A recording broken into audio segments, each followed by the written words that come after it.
সারা আসামের সাথে আমরা যত এনএইচএম কর্মীরা আছি, হ্যাঁ, আমরা আজকে এখানে ছোট মামদা মডেল হসপিটালে 3 দিন ব্যাপী 4 তারিখ হতে 6 তারিখ পর্যন্ত, আজকে তৃতীয় দিন আমরা এখানে আমরা পেন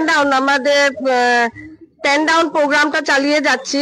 আমাদের মূলত তিনটি দাবি আছে সরকারের কাছে। এই দাবি পূরণ করার জন্য আমরা অনেক দিন ধরে চেষ্টা চালিয়ে যাচ্ছি। অনেক ধরনের দাবি আমরা সরকারকে জানিয়েছি, কিন্তু কোনো ধরনের ফলপ্রসূ কোনো উত্তর না পাওয়ায় আমরা এই 3 দিনের পেন ডাউন প্রোগ্রাম নিয়েছি।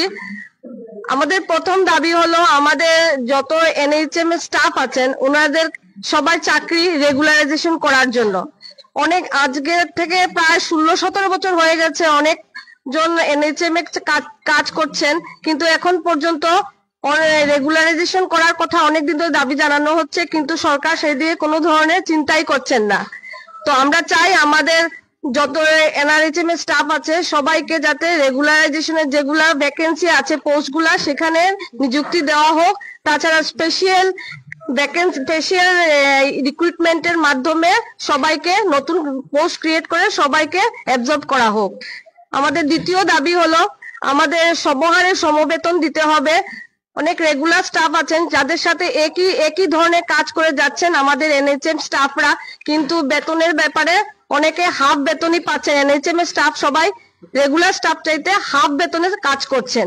তো আমাদের দাবি হলো আমরা যাতে সমহারে সমবেতন যাতে আমাদেরকে এনএইচএম স্টাফদেরকে দেওয়া হয়।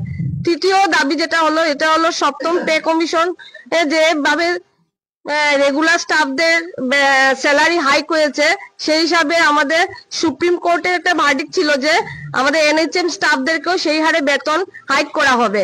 কিন্তু এখন অষ্টম বেতন কমিশন সামনে এসে যাচ্ছে, কিন্তু আমাদের সেই যে দাবিটা সেটা এখন পর্যন্ত সুপ্রিম কোর্টের ভার্ডিক্ট এখনো গভর্নমেন্ট এটা মানে নাই।